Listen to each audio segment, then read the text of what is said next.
You're joined by me, Ken from Miniature War Gaming Warriors. You've got Dom from Boots on the Table, Martin Seven's son, and we are joined with special guests today from Perry Miniatures, Alan and Michael. Welcome, guys. Thank you very much for joining us. Really appreciate it. And yeah, great to have you with us. We've got two Perrys for the price of one. We thought we were only going to get one, and we got both. Yeah, we did. Yeah, I was double struck. I was like, two. The camera, Alan rushed towards it. So. Love it.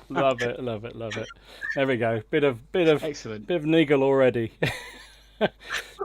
So definitely has got to be. Thank you. As Ken said, thanks. Oh yeah, check everyone can hear us. Check everyone can hear us. Okay. We are just checking everyone can hear us. Just let us know. We'll take 5 seconds. Yeah. Let's give it a minute for the chat to initiate. There we go. Right, I think we're okay, Ken. Yep, we've got a few people in the chat. Waiting for... So guys, appreciate. Did my go live button go? Did you actually go live for a change? Yeah, I did. Hey, yeah, I did. I'm well good. Done. I'm good. Fantastic. Fantastic. I was going to say, gents, thank you so much for joining us tonight, and really appreciate because it's been a busy day. New launch today for a new range of figures I saw, which is fantastic. But can you take us back just to how did you start? How did you get going in this hobby? Well, we didn't. We started, I suppose, by buying Airfix toy soldiers when we were probably about 5. Yeah. Well, we didn't buy them. People bought them for us, I think. Well, we got mum and dad. Mum and dad, yeah. So, yeah. And it was mainly Airfix toy soldiers up until our early teens, I suppose. Yeah. And then we started making bigger figures, kind of 90mm figures in 2-part epoxy putty, something like mini putt. Yeah. Well, first we tried out actually with wool filler, didn't we? Yeah, we tried wool filler first. Okay. Wool filler. Oh, it was sort of polyfiller. Yeah. Not much better than that. It's called plastic putty. It's yellow in a tube. You squished it out. And this is back in the early 70s. And it dried within about 3 or 4 minutes. So no time to no time for work. No. It was passed by, and then we were introduced to Milliput, which is a little bit more successful. But I suppose before that, we made figures out pipe cleaners, and with Tip-X eyes and felt tip eyes, that kind of thing. Made up pipe cleaners. Just little stickmen. Yeah. What made you decide to sculpt? What made you think I'm going to sculpt? I don't remember. I suppose we always were drawing and painting, and I think it's just a natural progression. Yeah, just progress straight onto it. Yeah, but since we could move our hands, I think. But proper things with armatures in, that was around about early 70s, isn't it? Yeah. But our mum was artistic, and our dad was originally a carpenter, so he could do things 3-dimensionally, and mum could do things 2-dimensionally. And I suppose perhaps we got a bit of both from them. And so it's kind of homegrown, I think, really, rather than we were never taught, at school to sculpt. We weren't really taught how to draw right. But did I read somewhere that you were sort of doing it? You were sort of freelancing, doing modelling for. Was it Games Workshop while you were supposed to be doing your exams and things like that at school? Is that right? Really? I did not know that. Wow. Yeah. You did start young. Yeah. But last year we were working for Games Workshop while we were at school. We used to make it and then put them down, sort of bits down when the teacher came around. Oh dear.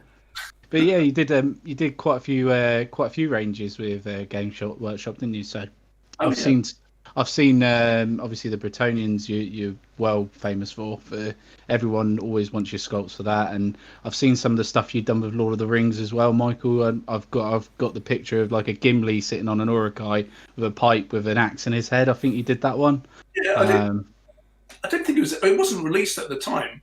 I think it was a couple of years later they released it. But yeah, Alan did a few as well. Yeah. One or two. And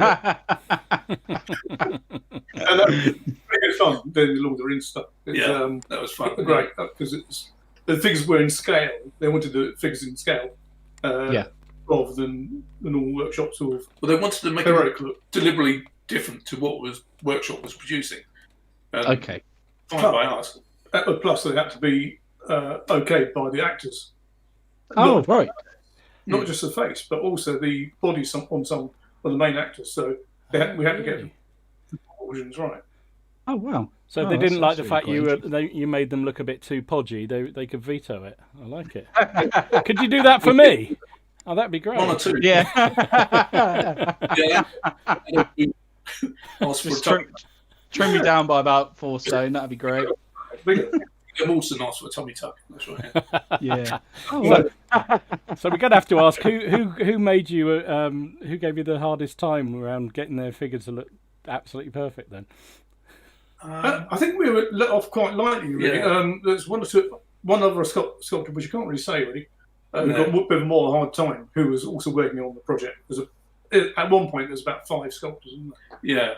But we won't say the names, the name of the person. But well, the first miniature character miniature that Brian Nelson made was Aragorn, and he was paranoid about getting it right, and he made 23 versions of his head. Wow! Wow! Because he's such a perfectionist, and he made 20. Each one was perfect. Yeah, each one looked exactly like it. It looked perfect. I've got one right here, actually, an Aragon. I don't know if he's done that one, but I don't think that's the first one he did. Oh no, that's Two Towers one, isn't it? Yeah, that's the 2 Towers one. Yeah, that's the one that comes with 2 Towers. And then Brian went back and used the third one he made. Yeah. The third one. So after all that, I love it. Yeah, that's the thing, because I gather being sculptors and things, and you really, you obviously enjoy doing it. Did you ever really get carried away with stuff and think they asked you to do, say, like 4 sculpts of something, you did like 20 or 30 or something like that? No, never went over the top of it. Well, actually, no, we did.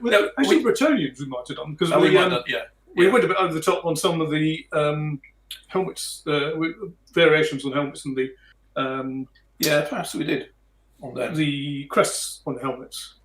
I think there's about 20 or something. Yeah, which is probably all they needed. They didn't need that many. They just needed about 5, I think. So we were. I mean, we did it sometimes. This only happened once then, but early on we actually worked during our holiday on some miniatures, and which they didn't necessarily want. We made some very, very early on. We made goblins with balls and chains. The idea was they spinning around again to the enemy ranks, and thought that would be great as a model, a unit class in a goblin army. So I think you did some as well, did you? Yeah, I think so, yeah. And did a bunch and took them in. I said, "Oh, yeah, we'll take them."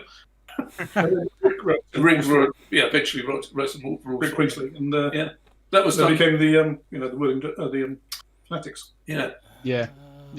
No, that's really cool to know that. Which was that was sort of, it wasn't really asked for, but we did it anyway. Yeah. Well, they would prefer it more fantasy-esque, but didn't. No, definitely. No, that's it. You sculpt with what you think you're going to sculpt to, don't you? You're the sculptor, so at the end of the day. But you had a lot of freedom then in the early days to basically do within frame what you wanted. Yeah, that's right. Yeah. So is that why eventually you moved into doing your own thing completely? Was just then you could literally do what the hell you like, what kind of ranges you're interested in? No, well, when War Games Foundry started up, that was really that's when we started doing our own historical things, which we wanted to do. But that was really more due to Brian Ansell, who used to own Games Workshop at the time. His dad was retiring, and he was very industrious. He wanted something to do, so he said, "How about setting up a War Games foundry?" No, Augie's Foundry, and we do the sculpting, which made us happy because he knew we wanted to make historical figures as well as fancy ones. But and Cliff ran the business, and so Cliff Ansell, his dad, ran the business. So and we happen to be making the stuff we want to make all the time. No, that's it. And historicals is obviously your passion, isn't it? Oh yeah. So that's what you love is the historical side of things. I'm sure Martin's dying to ask you a question. Yeah. Yeah. Well, all right. So obviously, I'm currently building a big Wars of the Roses project, and sort of a big Yorkist army to go. Although through lockdown, I know my opponent's been building a huge Lancastrian force and doing lots of mercenaries from the continent and filling it with all sorts. But I was just wondering, because sort of like Ken said before, because he was looking at the frame, and you look at all the different sort of armor sets, different harnesses from the continent and from the different uniforms throughout all of your ranges. I was just wondering sort of how much research you have to do when you're sculpting these models. So the different armor sets, the different types of things that are available. Through all these periods, if you look at like the Napoleonic stuff, and because obviously I know you can see all of the information leaflets in there, but I was wondering when it actually comes to sculpting, where do you start? Well, I mean, the research is probably half the fun, really. Getting into a new period and finding books or articles on what you're looking at. But with the War of the Roses, me and Alan been reenacting it for 15 years, I think. Yeah, since 1985. 84 to about... Well, until the accident. Until 96. Yeah. And then, so we kind of knew what the clothing should look like, how it goes together, how it sits on you, and also a lot of the armour, particularly the helmets and sallets and things, how they should look, kind of coming close to the back of the neck and so on, rather than buckets on the heads. And how armour works on arming doublets, and when you raise your arm, I mean, how far you can raise your arm, and how restricted you are by the armour. I mean, which you shouldn't be at all restricted by armour, but you always get the idea of these really heavy suits of armour being clanking around and not be able to raise your armour or get on a hawk. But it's all 19th century. That's all 19th century. Yeah. Wouldn't last very long on the battlefield if that was the case. No. There was one bloke in the 15th century who used to, I can't remember who he was now, but quite high up in ability, used to run up to the back of the horse and leap onto the horse in full harness over the top of one of those high saddles and onto the back. That was a little trick he used to do. Trick he used to do. And if you look at Hollywood films, you'd think, well, they wouldn't show that, would they? Somebody on. So someone actually asked the question in the chat already. Said, "Have you ever thought about bringing out an earlier medieval range? Because you've got that, or the Roses range, but you would ever." Well, the actual range really is designed for about 1405 to about 1430, really. But you can go back a little bit. About 1400 is about earliest for the heavily armoured ones. And I suppose the Bretonians we did were from about 1360, 1380. Yeah. Sort of. Yeah. I've done a First Crusade range of figures. Something in between. Yeah, I like the idea of Baron's Wars. Yeah. So 12s, 40s. That'd be nice. Yeah. Right. Yeah. That was what I was going to ask. I was going to ask Baron Wars, and I'm sure Dom was probably. I'm beginning to ask that at the moment. Yeah. I bought into Andy Hobday's Kickstarter on that, and I'm loving those figures. It's such a fascinating period. Yeah. I mean, once some figures like that come out, you got to think, no, what's the point? Isn't there a point? Well, it does make me. That's a question I was going to ask you. So, do you actually do that? Do you look at ranges and go, "Hang on a minute, they're so good, we can't really. There's nothing we can add to that." Yeah, it comes up. Yeah. I mean, definitely if you're thinking just before you started doing a range, and then Paul Hicks does a range, you think, oh, they're nice. There's no point. So it does happen occasionally, once in a blue moon. Yeah. But generally, we'll just plough ahead anyway. Yeah.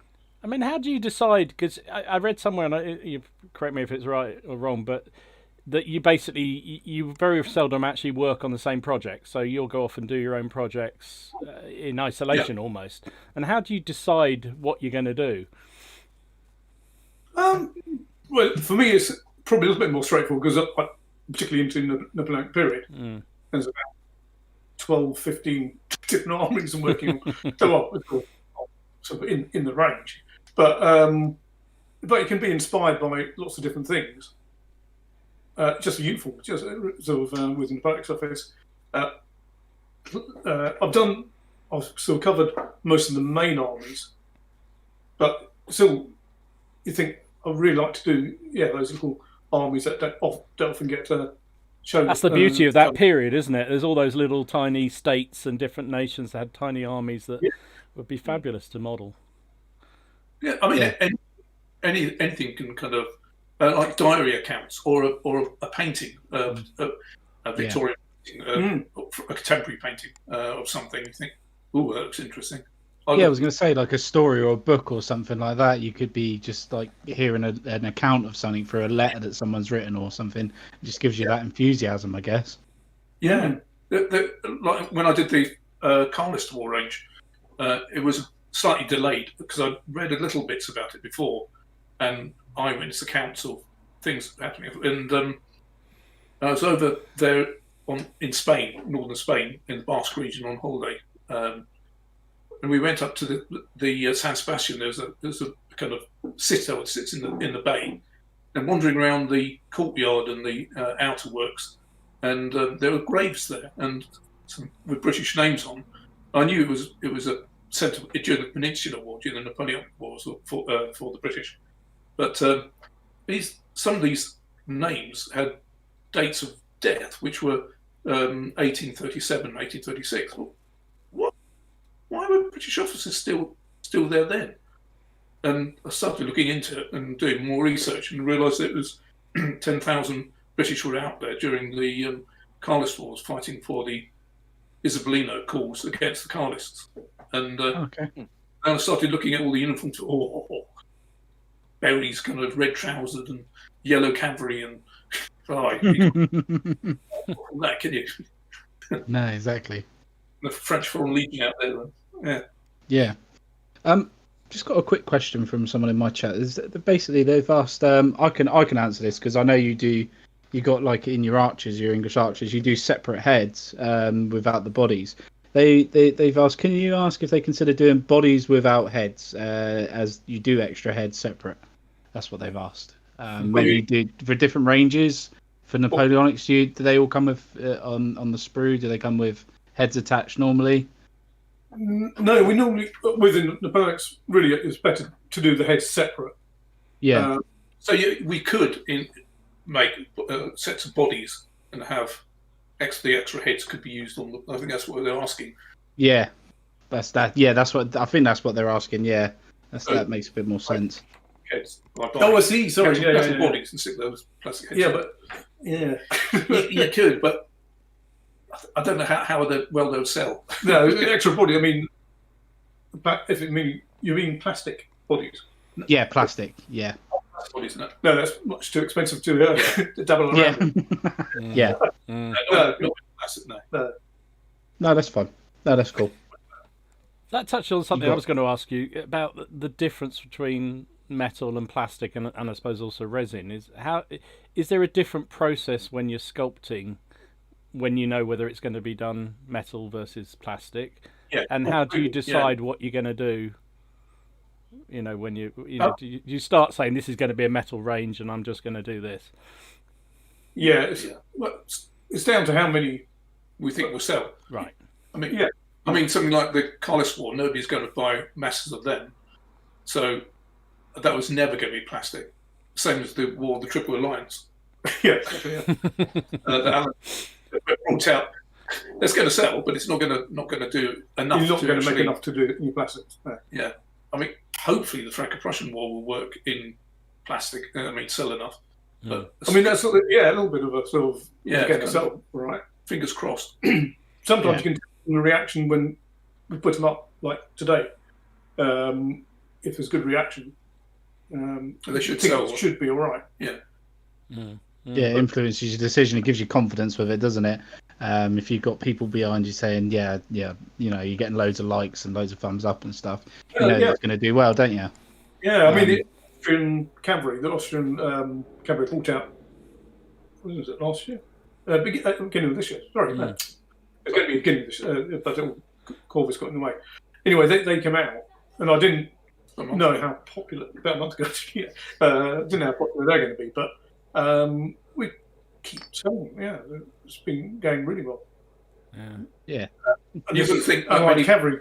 You'd have thought people have probably have enough, but you can never have too many cavalry. No, you can never have too many cavalry. You can never have too. As Dom said, never too many. Too many models. Never too many. Never too. So that's a good lead in on the Franco-Prussian range you just brought out today. So what have you launched so far, and what's planned in that range? Oh, as far as I've got so far, I've made 4 Prussians and 3 French. Right. And that's it. I'd like to do the whole of the war and that, and all the troop types. But whether that is but that'll be metal. But all that rest will probably be in metal. I mean, if they go really well, I might bring out something else in plastic. But yeah, so it's all the other like the Zouaves and Imperial Guard for the French and Bavarians and Württembergers and then all the cavalry and all the cavalry and artillery as well. So it could be endless, another endless range. Oh. There's nothing wrong with that. There's always money to be spent. There's always people say, "Oh yeah, but how about Baden infantry?" And they look exactly like infantry, apart from a slight change on their badge on the helmets, and I probably wouldn't do that. No. Do you get? That's a good question because No, we do joke in the hobby about the sort of button Nazis that complain about the fact that buttons out of place and the right. Do you get a lot of feedback like that? I mean, you do a lot of research, I know, and you're big into the historical accuracy. But do you get people saying, "Oh no"? Always, there's something. Yeah, we miss something. This very day when I released these Prussian figures. I had a German saying, "Oh, that's wrong. But they should have the trousers tucked into the boots for the officer." Okay, yeah, I might change that. And then somebody else who knows this stuff on French uniform said, "Oh, I think you got the wrong canteen there." Oh, okay. The war one is not the early one that was used. And I went back looking at the resources, and there was one which I copied, which was from 1865, and it had the name of the person who owned it and the date on it, 1870. So there you go. Check again. It's big very black raspberry back to them then. Yeah. it is when people point things out and right, but it's better when they're wrong. If you had made the thing, the first one. Yeah, definitely. Just to go. So a couple of questions in the chat from people asking a couple of very similar kind of themes. Like, have you considered doing your own fantasy range again? And another one was about modern. Nope. Okay, that's easy. What about antiquity and dark age? Anything like? I mean, that seems pretty well stuffed with ranges of that kind of thing. We have. I did a whole biblical. I did a whole biblical range. Yep. Back in the 80s, which is good fun to do, and great fun to research. Actually, Nigel Stillman's. We used to. I don't remember Nigel Stillman. He wrote the Chariot Wars. Yeah. And various other armies of the Middle East, and he was working at Games Workshop at the time, so it was great. I could ask him about stuff, and he'd come out with lots of different ideas. That's not, but he has a mind of information, so it's quite good researching it with the help of him. Yeah. So we have done things like that. I mean, I've done late Roman stuff and kind of 4th, 5th century. I covered. Well, not covered. I did a couple of armies. But there are periods that we haven't done, and might still go back to, like earlier medieval, possibly at some point. You've got to be really into it to actually do it, because we're doing it for ourselves, really. Because if we didn't enjoy making the range, we wouldn't do it. Yeah, that makes sense, doesn't it? Because you got to do something you love, isn't it? You're not going to sit there and sculpt 20 sculpts of some different units of things you're never gonna play with. So what's the point? The Games Workshop for 36 years. Yeah. Now. We've already played it. Oh, yeah, exactly. No. But it was only during the day when we're obviously being paid to play games. That was good fun. Usually Friday was games afternoon, and we'd usually try and get involved in some sort of game. Yeah. You'll always Games Workshop stuff because of that work. Yeah. But being paid, that's good. Yeah, no, exactly. Do you consider what you do now with your own company?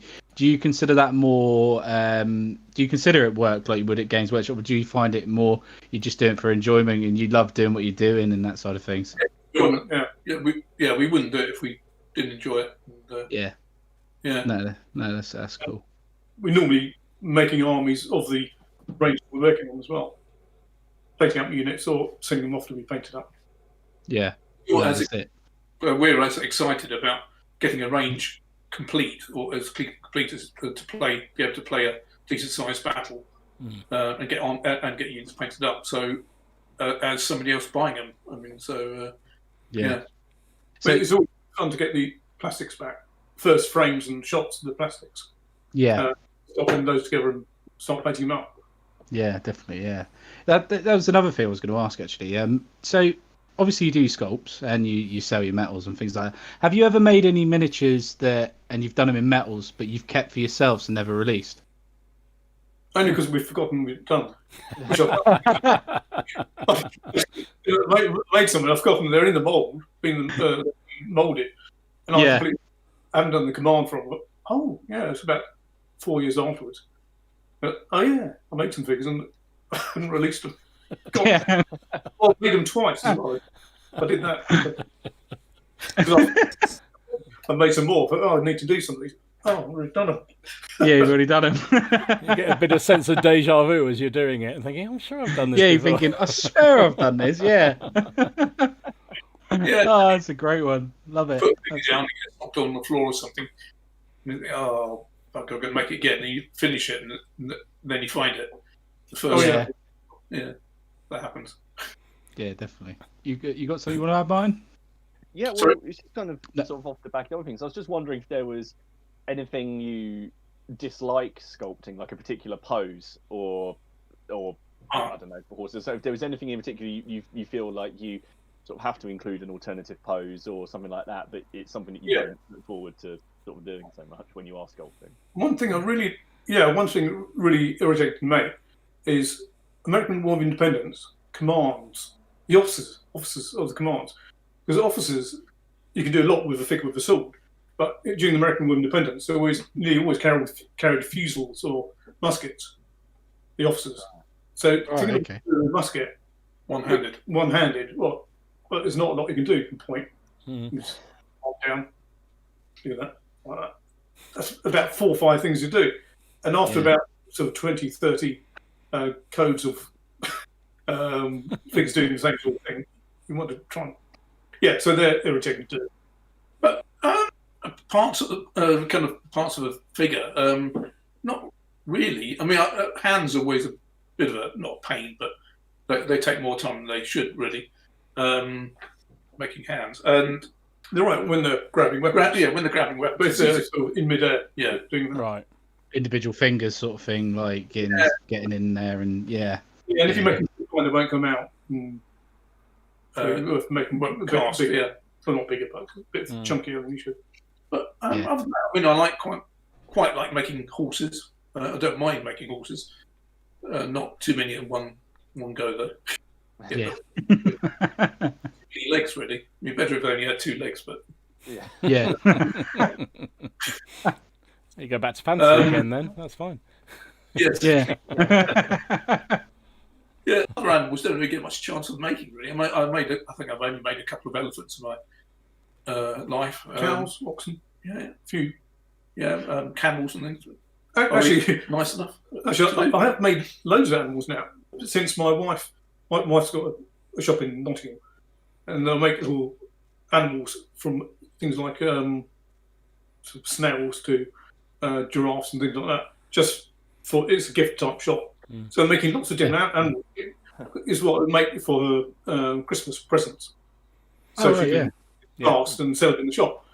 As I've made loads of weird stuff, weird animals. You name it, I've sculpted it. Yeah, more or less. I've got a great question here from somebody in the chat. Chris asks, "What's the favourite sculpt of each other's that you've liked?" Each other's? Oh, we never talk about it. No, you don't like each other's work at all. I did read that. Is that true? Also, you're your own worst enemies in terms of looking at each other's works, and you dread showing each other the work you've done because you're going to be criticised for it. No. I mean, we don't like what we've done after a couple of weeks. You look at it and think, oh, could have done that better. But it's what you've done yourself that I can look at something, kind of. Only very rarely I look at something, a few years old, made several years ago, and think, oh yeah, that's kind of still all right. But most of the time, I don't really like anything I've made after a couple of weeks now. Okay, that's interesting. Yes. I suppose it's a sign of improvement, getting better, but try and get better anyway. Yeah. I mean, once it's been painted up by somebody who can paint, not us, then they look completely different. They're like, oh yeah, actually, that's right. Yeah, I mean, that must give you a lot of pride, isn't it, when you see somebody, some people, the works of art they produce when they're painting these figures up. Oh, yeah. To see them it's done amazing nicely. painting. Yeah. We always try and send off to really good painters. Sometimes there's not enough time, really. Or we chuck them, we send so much stuff out. We can't send them any more, so we have to, sometimes I've painted mine myself sometimes. It's a bit embarrassing, but to show that. Yeah, that's that side of the hobby. With that side of the hobby, then, so with your own personal collections, obviously, do you? I'm gathering you've got a lot of figures between the pair of you. You must have a lot of figures. Yeah. Do you have a favourite set of figures that you own? Sorry, army-wise, you mean? Or Yeah, army-wise, yeah. Favourite army. It's generally the one that's just been painted. It's just finished. Trying to think. I mean, the American independence forces are really colourful, and I do like those armies. I mean, I like all the Napoleonic armies as well, and I can't choose which is best, really, which I like most. I think I'm probably happiest with the Carlist War one armies. Yeah. They are. I think there's not many people who've got that period. Because I don't think we sell a lot. Yeah.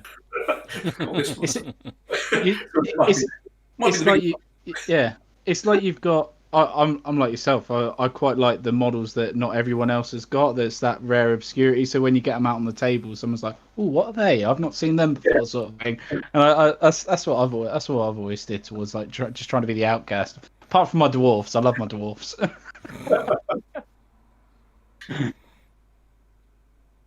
Yeah. No. Have you got anything else in the chat so far, Dom? I'm just looking back through them all here. So, yeah, I mean, lots of people saying hi. Yeah. Someone was asking, hi. What was it like to work on Peter Jackson's Gallipoli diorama? It looked amazing. Oh, terrible. We were like slaves. It was Absolutely brilliant. It was a bit weird. Daunting, yeah. And didn't get much time to do it. Really? Because it was on I think it was the 4th of December that he emailed and said, would you be interested in helping out with this diorama? I'm thinking of putting together about this Battle of Chinook Bear in the First World War, and for years beforehand we'd been making him these miniatures, 54mm miniatures, for his own collection for this particular campaign. And we both said, "Oh yeah, definitely. When do you want? How big is it going to be?" He said, "Well, I'm looking at around about 3,000 figures." And we said, "Oh wow, that sounds great. And when do you want it by?" He said, "Well, the doors open the museum on April the 6th or something. Yeah, so that's 4 months, including Christmas." "Oh, do you all these painted up and put into a diorama in New Zealand?" "Yeah." We'd always say yes to it anyway, before he said when it would need to be. Well, you just don't say no to No, it. you can't say no I was to going it. to say, you can't say And then- no, can you? Oh my Go god! through the process. He got in contact again. We got in contact quite a lot then. But he said, "Oh, by the way, I was thinking of expanding it a bit.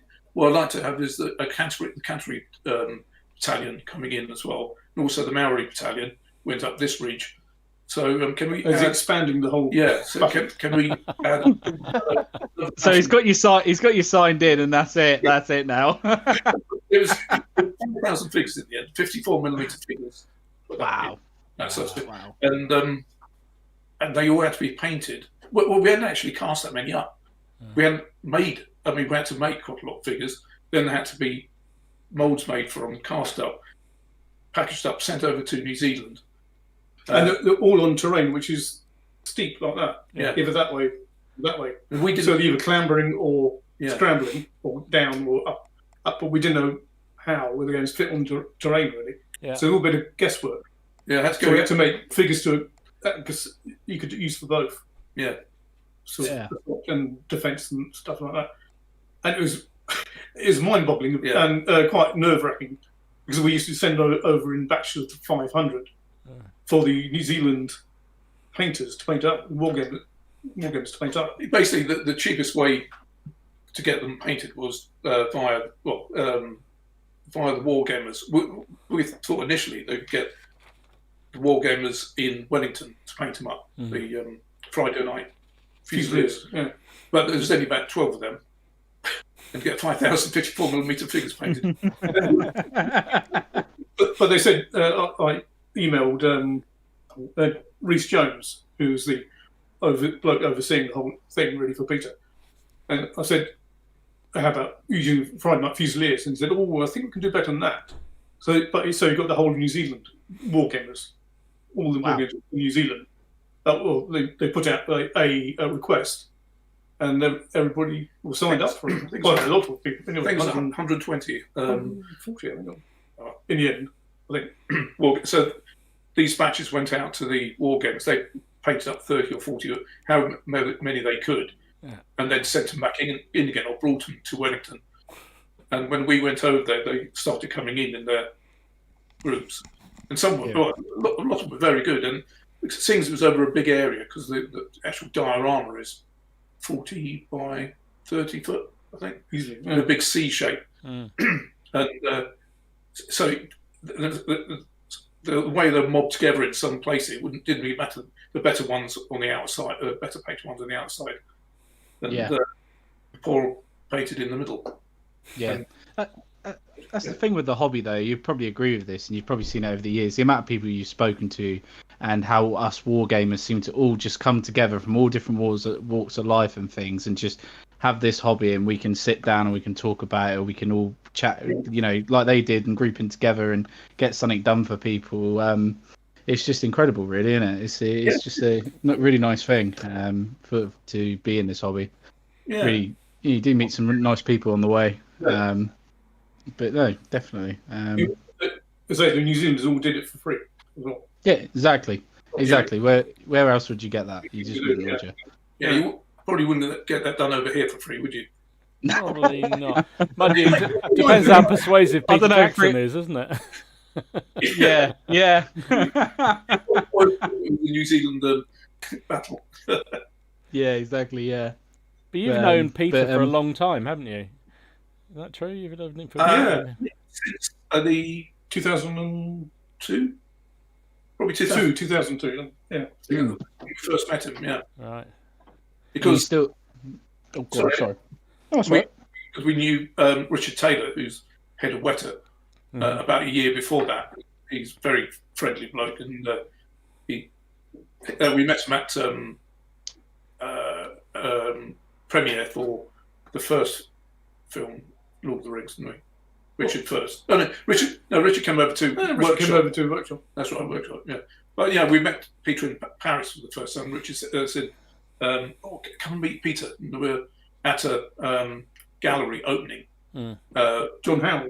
John Howe, who does Private do all view. the private view, which was open just before the film in Paris, and so all the cast were there, and about another 200 other people, and which is while they were talking in French, they were on the podium talking, and Richard behind came up to us and said, "Oh, could you come and sit and speak to Peter? He's just bought a Sherman." Sherman tank. Sherman. Yeah. As you do. I thought you meant the model for a sec. I thought you meant the model then, but you actually meant a Sherman tank. And Richard knew that we had a Stuart light tank, so we thought it might be a good way to break the ice, and so we were whispering with Peter behind this big speech going on up on the stage, and we were at the back of the crowd just chatting about tanks. And then, and anyway, that was the first time we met him. And then we were asked. We said, "You've got to come over here. We'll get you in the film." And so eventually we did go over there, and they squeezed us in. I love that story. So you were both in the film, weren't you? Yeah. Sorry? You were both in the film, and the. Yeah, and in the Hobbit as well. Yeah. Oh, were you in the Hobbit as well? Were you? I didn't know that. No, I didn't know that. I'm gonna have to have a look out now. I'm gonna have to. You give me the excuse to watch the extended edition again. So you can see us moving around a bit, but you have to again be very quick on the full stuff. More in the Hobbit than we were in Lord of the Rings. Yeah. Not stood there with a paintbrush in the background or something, guy. Just like a cameo. No, actually, Lord of the Rings. We were sculpting on set. Oh wow! When one particular day, doing the Black Gates, the fight at the Black Gates, Viggo charges off towards Black Gates, and I was actually sculpting him on horseback at the time, and so it's quite good. Reference material. Of course, quite good reference material. I was going up, I said, do you mind if I just, because he's sitting in the chair, in normal sort of actors type chairs, and he's just having his hair done. And I said, do you mind if I just have a look more closely? He goes, no, that's all right. Then a little bit later on, he said, I'm just trying to get that greave right. I said, oh, you have it. Stop taking the greave off. Oh, no, it's all right. He's very good. Really. They're all very all nice. Yeah. We're like John Howe, they'll treat you like kings when you go over there. And we thought, I don't know why would they do that? Yeah, but they did. It's just, I think it's any person coming over from Britain. Yeah, is treated like kings. Well, treated like kings. Yeah. Wow. Because you're so long to go. Yeah, well, yeah. I mean, it's 5 hours from anywhere, isn't it? From even the closest point from Australia, I think it's 5-hour flight. So anybody makes it that far is welcome. It's a bonus. Brilliant. Oh dear. I never knew that about the Lord of the Rings. I knew you guys were, you were in it, but I never knew about the Hobbit or anything like that. No, it's really interesting to know that. Really quite cool. But yeah, you got another question you want to ask mine? I'm going to ask one because my friend, who's the horrible Lancastrian player, who is probably going to beat me in our next game, he's going to ask, even though it's not about Wars of Roses, but he went for me. He just wanted me to ask if there was ever any sort of plan for any kind of plastic English Civil War stuff. English sport. No. Yeah, there we go. No. Okay. I'll say that, then we'll play him, and hopefully I'll beat him. So that. Yeah. Warlord already done yeah, they've done pike and shot range, didn't they? Pike and shot range, which are a little bit early in period. I mean, they're about 1610, really, aren't they? Clothing, but I think I don't think I would. It's not. I mean, even though I've made 2 ranges of English Civil War. One we did both for Foundry, and one I did more recently for Pair of Miniatures. But even while I was doing it, I think, I don't know why I'm doing this. Really. I'm not really into the we reenacted it, and that's enough, because that kind of generally, with the Civil War, we did it for about 10, 15 years. Yeah, and in the end, we had enough of it, really. I think. So run dry. So plastic ECW, no, I'm afraid not.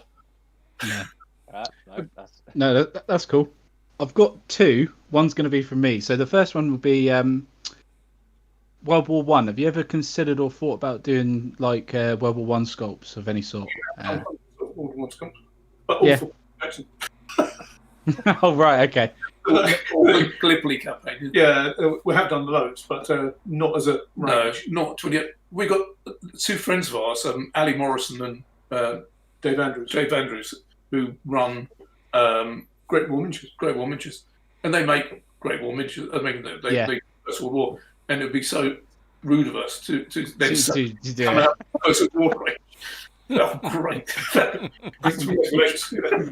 Yeah, that's not the best. And the second question is from one of the subscribers. He's asked you, Alan, have you ever thought about broadening a Napoleonics range to cover the 1812 North American or British campaigns in India? Yes. Actually, I'm reading a book on the War of 1812 at the moment. It's a particularly good book, actually. So by the end of it, I might well feel inspired. Yeah, it's a little bit bigger. You could use some of the British, which are in the British Egyptian range, but Napoleonic range. But to start doing Indian troops for that, quite a big. Yeah, I can imagine. Yeah. 1812, War of 1812, quite possibly. Yeah. Yeah, there you go. You've made someone happy. The British they sort of cover it anyway, so it's really the opposition. Yeah. There's not much difference for the British. No, that's it. So I'm interested. So if you would decide to do the 1812 period and you sat down to design, what's the process? Take us through the process of taking the inception of what you want to do and how long it then takes you to actually design, sculpt, and actually get figures manufactured. Read a few books first. Yeah. Usually concise books, get an idea in your head straight away what sort of size range you're thinking of. Mm-hmm. Make a long list or short list depending on the size of the army, and then start making from the more basic troops, nucleus of the army first. Right. So you start with the core, the foot sloggers first. The core, maybe 10 infantry packs, artillery, and a few cavalry, and command. Just so you got people can start building a unit. Yeah. But to actually from the inception, from actually thinking about what period you want to do, it could be something that's been in your brain for years, and you think, okay, I'm going to start doing it now. We used to do little sketches beforehand of what poses, but we just don't bother doing that anymore because you know what you're going to do with a musket or a rifle, in a way. And there's drill positions you have to use as well, which according to the period. So you know roughly, and it's so exciting doing the first figure for a range that you can't really wait any longer than think, I'm going to do that range. They go straight into it and start making one figure. And you do a number of figures, and then you put them up, and then somebody says, "That's wrong." Yeah. So, but to think about it, and then to make a metal figure probably would take about a day. Normally, what we do is make more than one figure at a time. So you have about 4 or 5 figures lined up in a row, and you make the legs on one, legs on the next, and then while the legs are drying, you start working on the body on the one that's dried in the first place. So, although actually often prior to that, you make the equipment. Oh, okay. Muskets or get digitally made nowadays. We do, but we make them with equipment and get those cast, and then you can start properly making the first figures. So at the same size rather than Right. All the equipment painted. So that way you know that the that's arms are going to lock in position around the musket and that sort of thing. And yeah. And you don't want a line of troops with muskets which are 5 millimeters too tall. It could fit on one side and so on. And, no, definitely. Yeah, so I mean, so making it take maybe if you did one figure, you could do one in a day. The other bits, the equipment bits, might take half a day or a day, so 2 days for a figure. Getting them molded, you need a whole mold of figures to be worthwhile. So, but the actual mold making might take half a day, and production mold another day. So, all in all, you could probably make something beginning of the week and have it just about in production, but by the end of the week. Wow. Although that never worked. No, that never worked. Yeah, because our mold maker caster has got so much on his plate. Yeah. And, I was thinking how quick he could get it done, and it was almost that kind of speed when you're doing the glyphly stuff. Yeah, so it can be done. It's just everything else is out the window at the time. Yeah. No, that was quick. That's a lot quicker than I thought. Yeah, I imagined it took months on end. That's months and months. Plastics completely different. Plastics is different. Metal, that was. Yeah, plastics completely. Yeah, so different then what is the difference between, without getting to the too technical on, what's the difference then, and why does plastic take so much longer to do then? Everything has to come out of a steel mould that which pulls apart automatically without anybody standing there watching it. So you can't have any undercuts. So everything has to be beveled by around about 2 to 3 degrees. With metals, you can have undercuts a little bit. So an angle like that, it could be 90 degrees or slightly less. But if it's in plastic, it can't. It's got to be so it just slips out and drops out each time. So plastics are far more difficult, and you've got to know the line of draw for this steel mould as well. Right. Okay. That has to be, the mould's made of that parts of the plastic figure, 3 ups this size. Each part is then cast in put in a resin mould. The parts taken out, and then you end up with the cavity, which is then traced around with a pantographing machine, and then at the same time cut into a steel block, which is ratioed down 3 times. And that's where the skill comes in. I mean, that's months and months of work for a trained craftsman to do that. Yeah, and that's why it's so expensive. Yeah. I mean, we use Renedra, who work in a traditional way. A lot of people go to digital side of things, which is a little bit quicker, possibly. But generally done in China. But obviously done in China, and you're never 100% sure what you're going to get. Right. Back. So your stuff's made here in the UK? Yeah. Yes, in Wisbech. Yeah. It's down the road from where I am. So. Oh, right. Yeah. Don't tell him that. What's about Renedra is that Terry Ardino, who runs it, usually big boss, big cheese, always comes over.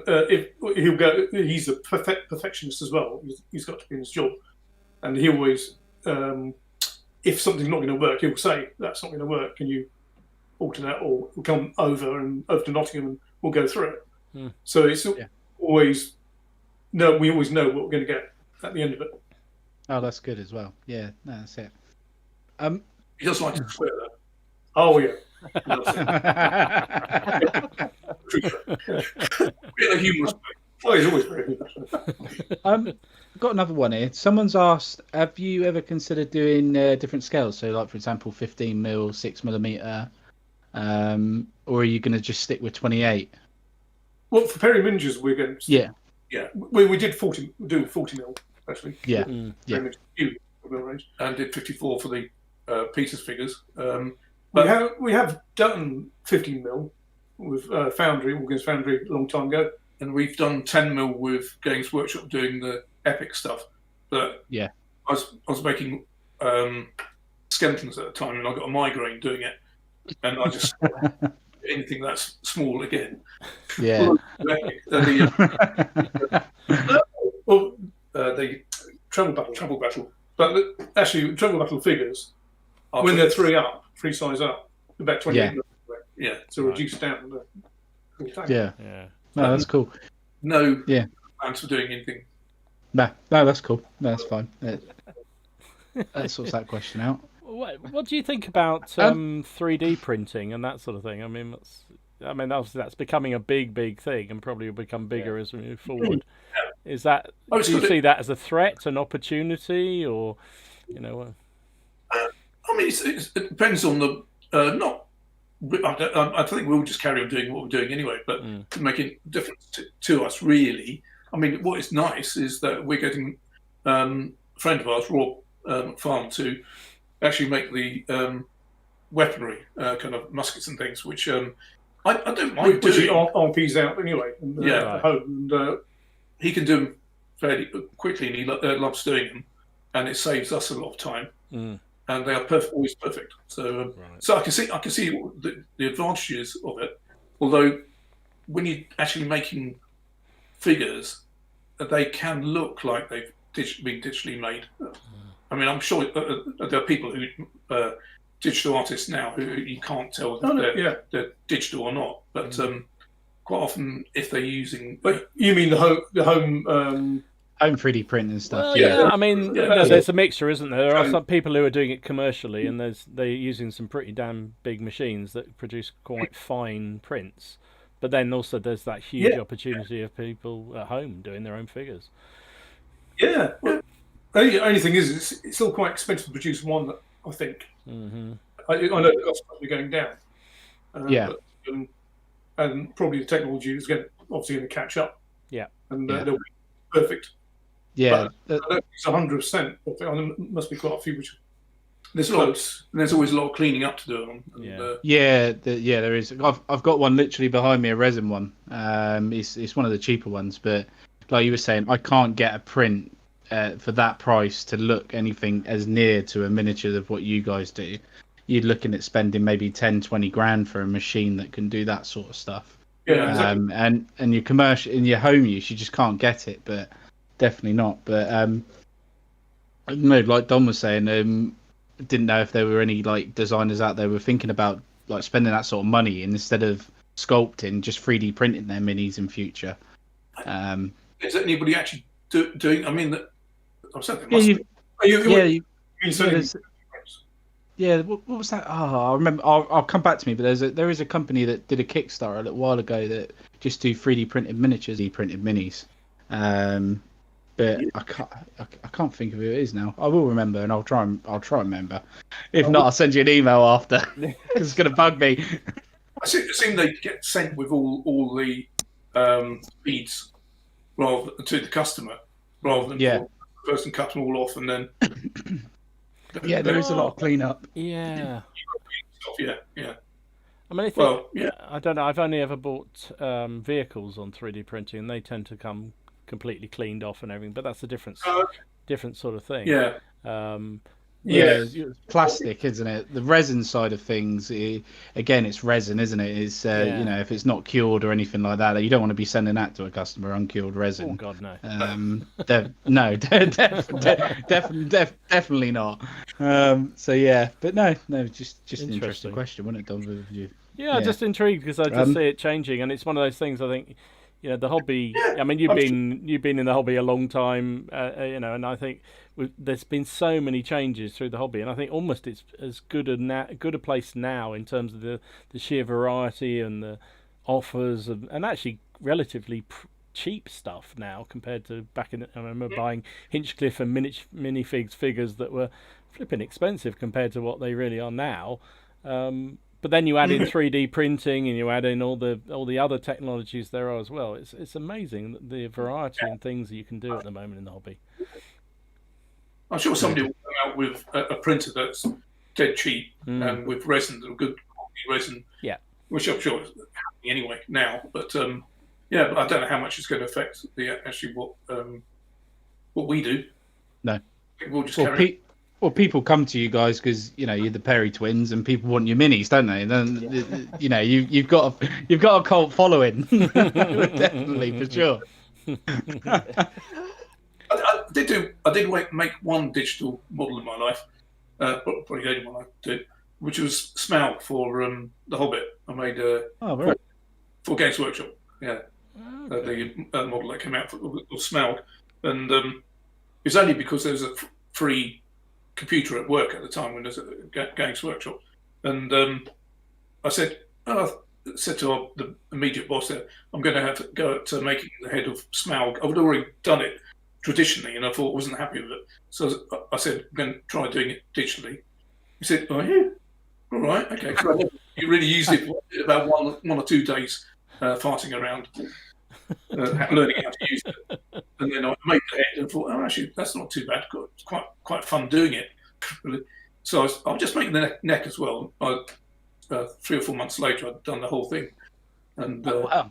It was produced in resin. And I was quite happy with it, really. I was surprised the way it did turn out right. Yeah. Which version is it? Because they've got a couple of versions. They did a smaller version, didn't they? And then they've got that massive one, haven't they? Of Smaug.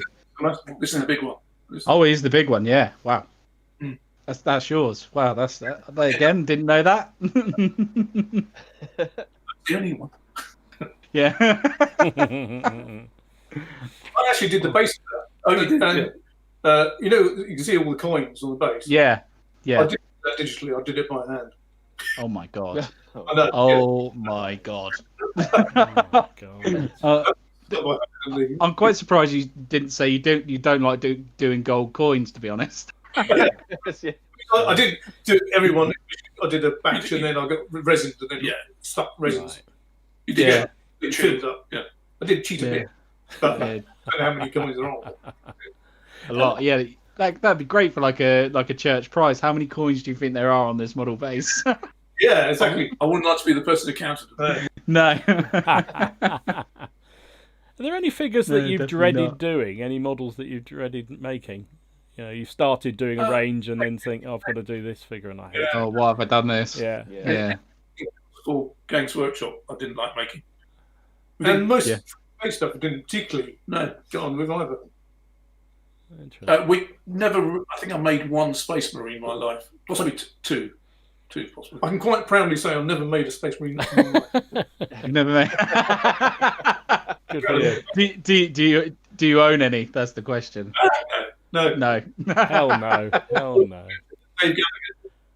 Which has never been produced, never been printed or anything in print, which is very nice. It's based on a 16th century portrait. It's a Space Marine with a globe in the background. It's great, really good. Oh, that's quite cool. Yeah. It's a great picture. Yeah.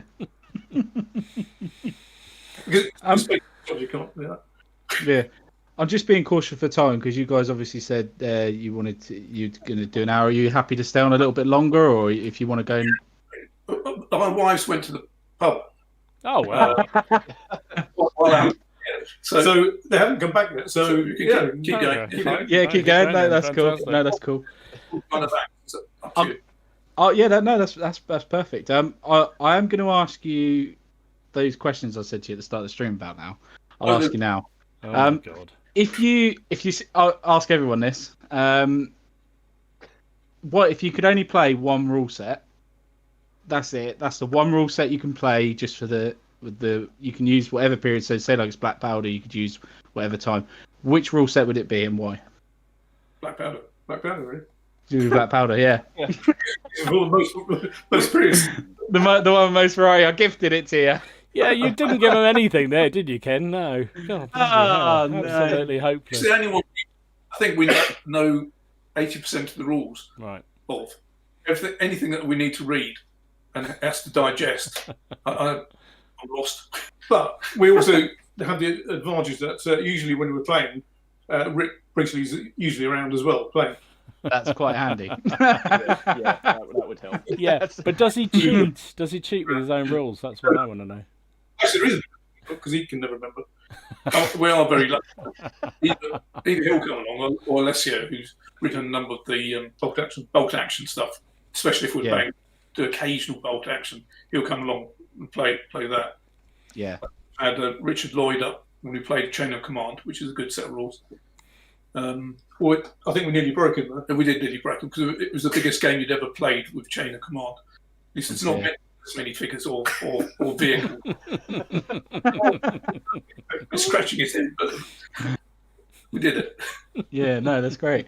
We're going to try out Chain of Command, aren't we, Dom? At some point. Yeah, still I've got haven't the rule got around books to in it. there. One day. No. One No. day. I do like the Lardy games, so I must admit I must have a go at them. I love the initial deployment, how that works. Yeah, the phase. Yeah, the what was it? The one where you do the scouting, isn't it? And you lock down and drop off. yeah. That's really cool. Yeah, no, that is very cool. It's quite unique, isn't it? In that way. Do you get to game a lot, you two? I mean, you've obviously got beautiful gaming rooms. We've seen them and ogled them on screen, but Yeah. The last 3 months, we do almost every week. Once a week every or 2 weeks. once every 2 weeks. Yeah. Yeah, but usually, quite often we have a campaign running that one of us runs. At the moment, we're still in an American Civil War campaign, which is getting quite exciting. Well, it's got quite exciting. We've had about 7 battles, I suppose, maybe now, and it's building up quite nicely. But we had to stop because of the virus thing. Yeah, definitely. Yeah. We can't say how many people in it because the others aren't supposed to know who's in it. Oh, got ya. Ongoing, so you can't really get into it. So, Well, you could. I don't think anybody's going to report back. well, it's going to be on YouTube. everyone knows now. There's more than one. Yeah, I can't get Oh no, Brilliant. no! It's always fascinated me, to be honest. Like campaigns, I've always wanted to do that sort of thing. To have games lead on to other games. We're gonna definitely have to give that a go. Yeah. Absolutely. War of the Roses one. We're kind of loosely sticking that together, but just by allowing, say, surviving units to, because we're using Hail Caesar for that, and then sort of adopting some bits and bobs, and then. But we're just saying, so a unit that survives, for example, the heavy cavalry that decimated me last time, will allow them to take, say, the elite rule in the next game, or units get held up if they were particularly overwhelmed and they're late turning up to the next game. So we do we're going to do sort of some loose things like that, but I'd really like to do sort of a map based. Yeah, we did. Yeah, we did a War of the Roses one. I know, because that's why I did. There's brilliant things that happen, like you move from town to town, basically, and Alessio, you can do anything you like during the march or you're leading up to the battle. So Alessio, marching through Cambridge, he said, burn the place. Yeah. I said, in an email, raise the place. And I said, do you really mean burn it down? Burn Cambridge? He said, yep. And because normally marching through any city, I would roll to see how many recruits come and join him. And he got nothing. And so he was peed off by it. So he said, but raise it to the ground. So, okay, so some of your men have just started going out to the farms around Cambridge and they started burning them. He said, good. And he carried on and to the next town. And behind him was one of his faction, another Lancastrian coming down the road, about 2 turns behind. As he came into Cambridge, which was still smoking, people started booing him and throwing stones at him. I think that's where I'm sitting right now. So I'm I'm sitting in Cambridge right now. So Can you smell anything, Martin? There's a bit of a smell of smoke in the air. there is a bit. Someone's having a barbecue. Oh. Out there. Outstanding. Oh dear. You can then, depending what somebody does, there's a reaction to their action. Yeah. We've had an idea of using Henry VI because he didn't really. It's not like Edward IV. He didn't exactly get stuck in the battles himself. but we were trying to think of a way we could use him as almost like a little football that you pass around between each, because he kept on getting in custody between. Then he'd be out. Then they'd parade him through the streets of London, and then Edward turns up just looking as a knight and a king should, and he slinks away. So we're trying to think of something we could do with him, just Henry like pass the bag. Pass the Henry. Is that the main objective of the campaign, to capture and do things? Yeah, but basically, yeah. I mean, we started out. The idea was sort of in the lead up to. We based our armies around the lead up to Towton. Although to be fair, because he's got Somerset, they keep on getting their heads cut off, so you can say he's any Somerset really.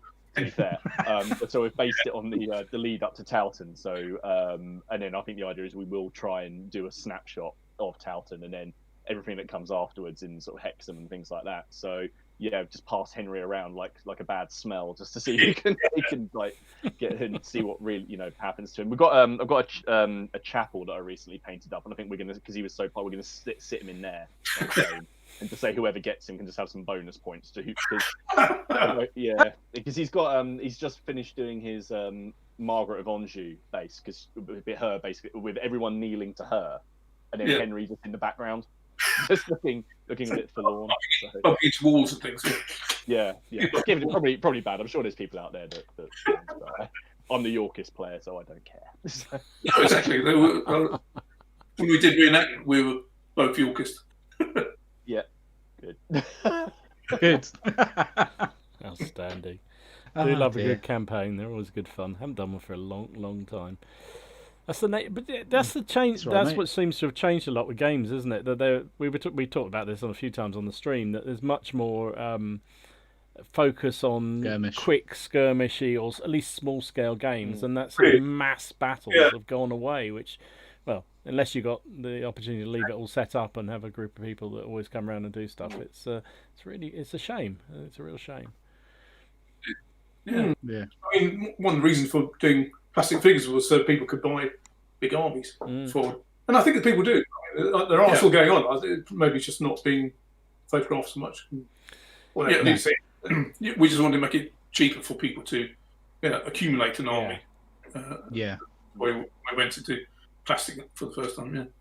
Yeah, no, exactly. It's a bit like what I was saying about the bases that come in the kit and that. There's, like you were saying, like Martin was saying, like the Hell Caesar rules. Those bases definitely suit that. So there's something I've got to be wary of. Like I say, I'll magnetize, give it a go, magnetizing. So I would like to try Lion Rampart, but I'd also love to be able to use them in a Hell Caesar sort of environment. So no, definitely. I encourage big armies. It's these two. Have got me into it. They're like we were talking about it last week on the last stream, and I was thinking I need another project. I'm so fed up painting dwarfs. I've had enough of it, and I was like, I can't do another World War II army because I've got about 6 of them. I was like, and then they started talking about medievals, and then you showed me your command. Have you got it with you? Yeah, I do. He's still here. Yeah, he's there. Please. I absolutely love this. It's all Perry miniatures, and that's why. No, I didn't even know at the time, but this is absolutely love it. Wow, that's Edward. Waiting to. It's because I wanted to do. I normally do my command bases on 60mm rounds, but because it was Edward, I wanted to do something a bit bigger. So you made it special. And then I saw that, and then it inspired me to go and buy some of your miniatures. So I was like, yeah. Period. Now you're hooked. Yeah. He's been pinging me all week saying, what date was the 100 Years' War? What date was the Baron War? What date was this? It's like, can I use these figures in this? I need books. There's about 300 years difference. No, you can't use those figures. Now my other half's going to wonder what's coming through the post box when it's going to weigh a ton of loads of reading material coming through. That's all right. My one asked me if it's something she can use now. Ah, yes, you see. Something turns up in the post. Is that for my army? No. No. You're not playing. That's it. I really want to see Hayley trounce you at War of the Roses or something. That would be really funny. Not only does she beat you in Napoleonics, she'll beat you at War of the Roses as well. That'd be great. Yeah, no, Wars of the Roses. I think she's gonna help out. We were gonna make her be. I can't remember who it was. I was about to say there's some horrible person, but none of them are particularly nice people. I was trying to think. I think Falkenberg is one of the only ones who ever actually sort of died in his bed. I can't remember who it's going to be, but in the Black Powder game coming up, she'll be the British again, and she'll be running 95th somewhere to annoy me. My God, so she loves it. So. You really hate those on the tabletop, don't you? I hate them because I have to either divert loads of resources to deal with them, or I just kind of have to sit there accepting all these little irritating shots that either disorder me or slowly pick away, and and I know that's the point. It's just aggravates me. Just Carabinier unit, so over the top of them, I'll be fine. Yeah, no, I know. She was saying, is there going to be lots of cover in the next game? No. Yeah, no. No. She's doing what any good wife does, mate. Just keep picking away at you, nice and slow. Oh, that's bravery there. Bravery there. Good job my missus doesn't watch this. Oh my God. Behind you. It has been known for her to appear in the back there, it has to be said. It has been known. It has been known. Slap him round the back of the head. We're questioning from one of our long-term subscribers, Leslie. He said, if you hadn't done sculpting, what would you have done as a job? That's a good one. Archaeologist, probably. Yeah. Archaeologist. Yeah, possibly archaeologist. Or paleontologist. Right.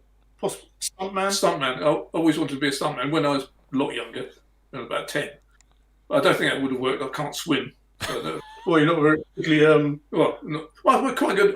I have done some film work, but obviously this comes in handy sometimes. Yeah. It's a special kind of prop. Yeah, always typecast. Always typecast. Somebody it's actually, isn't it? Yeah. Peter's always into anybody, kind of disabled people. No, he likes to actually use, kind of gore it up and have it on screen.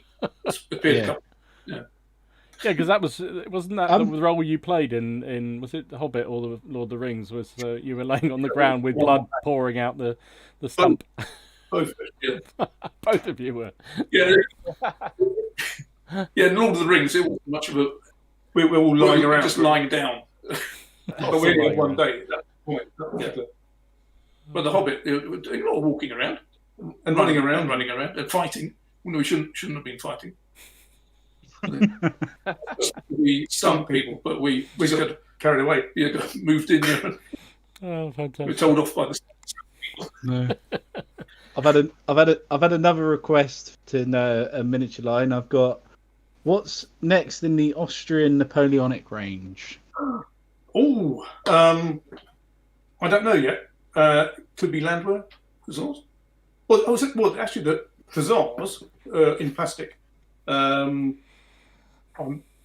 probably be showing the painted 3-ups within maybe a week or two. Oh, that's some good news. They're in production now. Well, they're being tooled at the moment. Not in production. They're being tooled. And I've just finished the command for those, so that will go off again in about a week's time. Okay. So a week and two, you will see some more pictures of the Austrian Hussars in plastic. And where can I see that on your Facebook page? Yeah, that'll go up on your Facebook page. So there you go. That's going to be one happy person. Definitely. I don't know how many people I spoke to in various forums and Discord groups who were so excited by your Austrian cavalry that you brought out a couple of months ago. So many people going, those bugging Perrys, they've thinking done another nice load. I'm going to have to buy them all now. Oh, damn. Yeah. It's great. They've gone very well. And I didn't know if they go particularly well or if they'd just be of interest to a minority, but they've gone very well. Yeah, so that's great. And even selling them during a pandemic wasn't a problem. No, all the sales. I mean, sales are kind of doubled or tripled almost. Really? During the pandemic. Yeah. Definitely. Yeah. Everyone's at home with their baskets and actually clicking buy instead of just filling them. Yeah. We were closed for 5 weeks, as you might know, and when we did open, it's only because one of the staff really was getting bored at home and said, "Can I come in and do stuff?" We said, Yeah, if you really want to, it'd just be you probably. And he was fine to that, and he did it for 3 weeks. Yeah. But we're inundated with orders, so we ended one staff for 3 weeks, and like a double Christmas amount coming in. Wow. And it's just about turning off now. It's back to normal now, but it's been great. Yeah, really good. Oh, that's good. Good for business. That's good. At least something decent has happened out of it all, isn't it? So you just got to take the positives, haven't you? Yeah, it does sound like we're talking to Dan Fabbridge from the War Games Illustrated magazine. He was saying that he's talked to a lot of small war game companies like ours and asked them how they did over this period. And he said that they've all done really very well. Kind of in general, bigger sales than normal. So overall, people haven't been able to get shows and things like that, have they? So they've had the money there. Yeah, and obviously no distractions. Holidays cancelled, so more money in the pocket. And the last thing you're going to do is give up your hobby, really. Yeah, that's true. Exactly. That's the only thing going to get you through it. You got to get some painting done, definitely. Yeah, I certainly did. I've done a lot. Yeah, me too. Bought a lot, cleared a bit of the backlog, but still bought more. Jesus. Yeah. No, that's it, isn't it? No, that's it. I've got a question for you. Have you got a favourite, each one of you, have you got a favourite sculpt you've done over the years? So like your favourite sculpt that you've ever done? Not per se for yourself, if you've done it individually. It could be any sculpt out there, but have you got a favourite? What, somebody else's? Anybody else's or yourselves or? I think what inspired us to make toy the bigger figures in the first place was the likes of Ray Lamb and Shep Payne. Shep Payne, yeah. He was somebody in the 1960s and 70s who used to make 54mm and bigger figures, and they're just photographic little dioramas he used to make, and I think that's what spurred me and Alan onto trying to copy him in a way, and so anything he did, I think he's still around. I don't know, is he still around? I don't know. He was getting on a bit when we were young, so maybe not. Probably not. But modern sculptors, there's loads. Yeah. I say Paul Hicks. I like what he does. Beckley and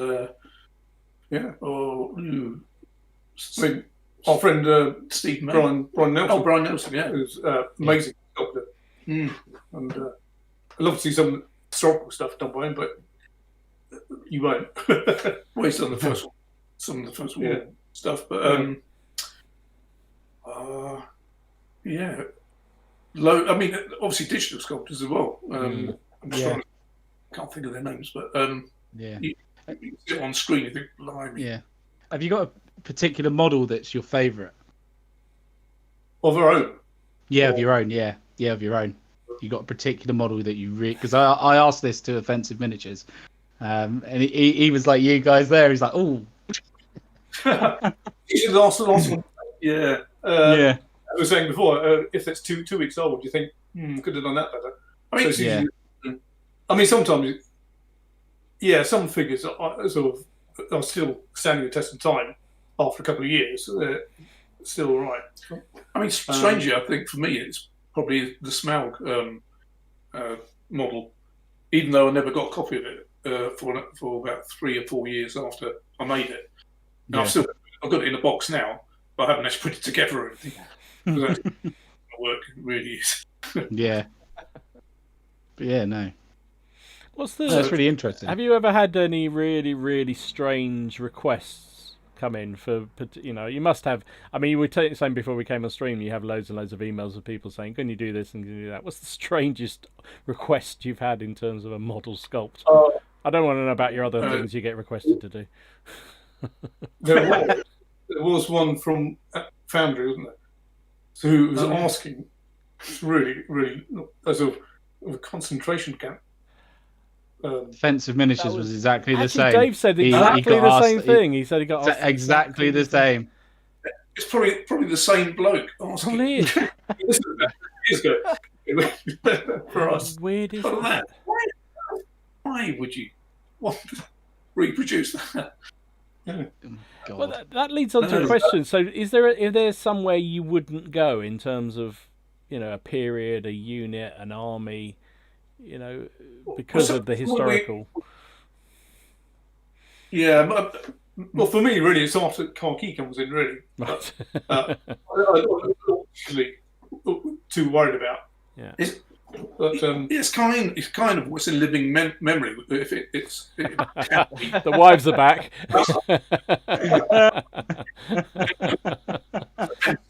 People still remember it. But, they're going to come in singing in a minute. You wait. You drunk? Yeah, I think they're giggling. Giggling. Good. Fantastic. Oh dear. And dear. I think one thing we did do, which I wouldn't do again, when we first joined Games Workshop, a designer called Humphrey Ledbetter, that was one of the design, but only design they had at the time, did a range of torture equipment and victims, which are all naked women on various equipment. This is in 1978 or something. And they were just awful. I mean, everything was exaggerated, as you can imagine, and it wasn't total tasteful. But me and Alan joined, and one of the first things that Brian asked us, said, "Can you remake this? But can you make it tasteful?"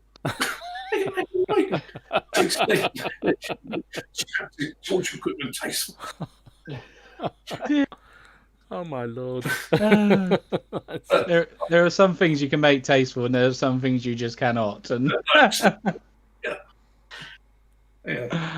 Oh dear. Mind you, I did notice Rich when he was showcasing his Germanic army for the new Infamy rules. He'd put rather a lot of green stuff around one of the female figures that was part of the wailing German women. I noticed. So I don't know whether that's something to do with similar kind of thing.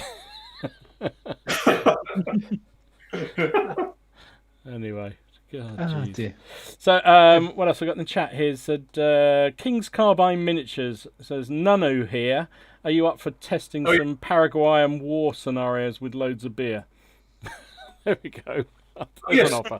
There you go. Yes, Yeah. mentioned this before. Yeah. Good. We know it's coming. There you go. Nunu. You're up. You're up and away. You can do some places. Marco asks, the next plastic Napoleons, is it Russian cavalry or Prussian cavalry? I'm not sure whether he just didn't hear properly. Austrian Hussars are coming up next. Right. Yeah, the Assad, yeah. There might be other things coming. Might be other things. Might be other things. Okay. Which you might do at the same time, or might not. Oh, you tease. Oh, jeez. Other things. Oh, dear. Love it. What else we got getting here? I'm just trying to read through the lessons here. So the bits here. So, someone asked, do you ever plan to return and update the Crusader range? Yes, because I do need. Well, I'd like to. I keep saying I will. I need to make some Fatimid troops, and I'd like to do second and third Crusade as well. Right. Which, because the armour becomes a bit more interesting. You're saying it the last 15 years? I have been saying it for 15 years. I've got one of them. Just started a new range, FrancoPrussian. Did you know? I did. Let's have a look at your Franco-Prussians. Come on, show them.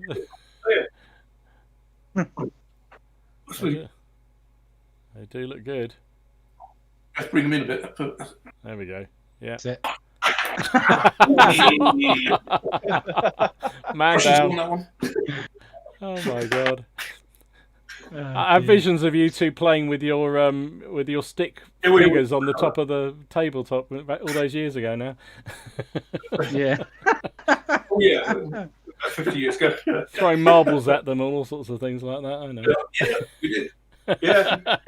Use a Sputio pitch upside down on the bed. Then set up FX figures on either end of the bed. And then just sometimes use plastic bands to shoot at them from either side. Or just jog the bed and see which one stayed up longest. I used to do something like similar with my brother. We used to get the little the little army men you could get, the little plastic guys with the tanks and stuff. used to set those up at either end of the living room, and then we'd have a missile and we'd chuck it at each other, and whoever lost all their men first would be the loser. Obviously, we were only about 10 and 9 at the time. Just got to watch for eyes and things like that. What kind of missiles? Pardon? What kind of missiles? Oh, just plastic ones. Just anything that would come in the little army set. So we just chuck it at the other things, and just if it hit a tank, it would blow the tank up. And any infantry we knocked over and stuff like that. It was like that realistically was probably my first insight to wargaming, I guess you could call it. Yeah. My experience with all those sort of things, when I used to play those mass games with my sort of growing up buddy, was it always got ridiculously out of hand. You started with some little pieces of paper or some plastic bands, and then it upscaled to shoes and books, and then God knows what else would be flung across the room to knock over the Slingshots and rocks. Yeah, it's really stupid stuff. Lots of matches and lighter fuel, that kind of thing. Yeah, we used to do that with the old Airfix models with the aircraft, and you'd put a little bit of lighter fuel on the back and throw them out the window, setting fire to them. That was we're current maniacs as well. Yeah. Yeah, I think I read somewhere about you use an inhaler or something and blew something up, which was a tank or something. Oh, yes. Yeah, it was a Tamiya Panzer IV. I don't know why we blew it up actually, because it was Nice model. Nice model. I don't remember it being damaged in any way. And you got in the Beckonades, you used to get little tiny pressurized containers, and put one inside with the turret on top, put the turret on, and then built a little fire underneath it, and let go. And after it was about 3 or 4 minutes. I don't know how the tank survived up to this point, but the heat was just directed at the canister. All of a sudden, there's a mighty explosion. Never found the turret, and the rest of the tank was all gone. Oh, brilliant! That's fantastic. Yeah, those things were not cheap either. A Tamiya model like that. No. No. Consider better. Sean asks, do you use historical battle paintings for ideas when designing figures? And he's saying particularly things like the Russian Napoleonic retreat range, retreating from Moscow. Adam is an officer who went out to Russia, who and actually survived, came back and did loads of paintings of it. And with the Retreat from Moscow range, I did quite a lot of copies of his figures, ones he painted, of people he saw coming back. Yeah, that was a great reference for that. Quite often you'll come across a good pose for an officer or something in a painting, and we replicate that pose. Not necessarily the same period that you're making, but the pose is good. So, that kind of thing. Indeed. I'm sure Martin will do a diorama of it at some point. Yeah, Martin will, definitely. It started out as small command bases and it gets bigger and bigger. I was just wondering, again, sort of, a lot of your kits, I mean, not just the War of the Roses, but the other ones, they're all, they can be quite used. You can easily sort of convert them and use them together. So, particularly the War of the Roses, now I keep on talking about it. That's what I'm working on. So, they're all interchangeable. Was that something you consciously decided to do, or did it just sort of develop that way? And as you worked on more models, like, well, if we do them this way, they can be sort of interchangeable a bit. Because I don't think I've got a single model that's the same out of all of those plastics. I can't remember how many helmet or different heads I did over all the boxes, which can all be interchangeable, but there must be 60 or 70, I think. Must be. The idea was so they can all be chopped around from the beginning, really. The idea was so you could use anything on anything, at least for the War of the Roses, and I think the same for the 100 Years' War. Not necessarily in between. It doesn't always work to combine slightly different periods. No, because we do different fits for the head sometimes, and the size of the arm, and where the arms fit, there might be slightly bigger or smaller areas, but we're trying to keep it constant in each range. It's intentional. Good. Oh, no, that's cool. That must be even harder with plastics as well, because you were saying you've got to get it so the molds and things like that. You blew my mind earlier is when you're telling me you've got to have it beveled and things to get it to come out. It's like you have to always be thinking about those things, I guess. And when you're doing the actual, when you're doing the sculpting, so no, I could never sculpt. I'd love to try it, but I'd probably get through like half a miniature and just give up and just like I don't know I've been known to throw paint over my shoulder live on the stream. It'd probably be the probably be the theatre, but yeah, no, it's absolutely amazing. It'd be quite entertaining, Ken. Though we'd quite enjoy watching it. That'd be brilliant. You could land in the bucket behind you. Fantastic. Yeah, exactly. I'll get some Milliput and give it a go.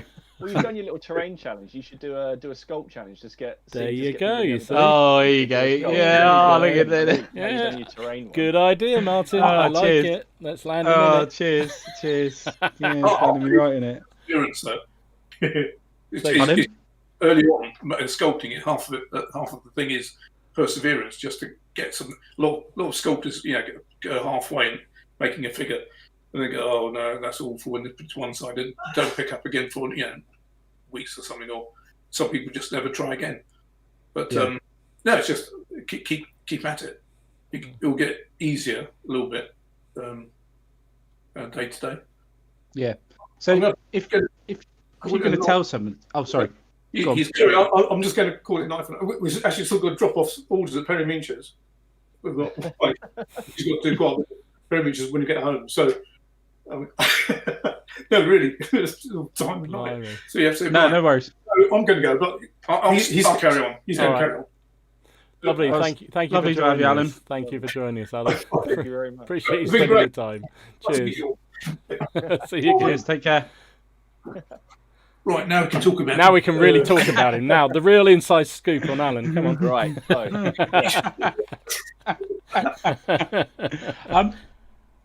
I was going to ask if you said, like I was just saying, if I was going to start out to do some sculpting, what would you recommend somebody started with, like tools wise, or what material would you say to use nowadays? What would you say if someone was just going to give it a go, just as a casual thing? Dura putty, green stuff. That's what the putty we use, and we've always really used. We used Milliput originally, but green stuff is by far the best putty you can get, I think. Yeah. Tools wise, we use a wax 5 from the dentist. It's a particular tool which you might better go to your dentist and say, have you got any old wax 5s? And they'll just either give it to you, or if it's a bit rusty, you can get them from dental shops, I think, as well. But they're not too expensive. But it's got the right kind of curve and flatness and edge to it. One end, and there's a nice rounded end on the other. Yeah. And thick needle and scalpel. And that's it. Yeah, that's it. Pliers to bend the wire.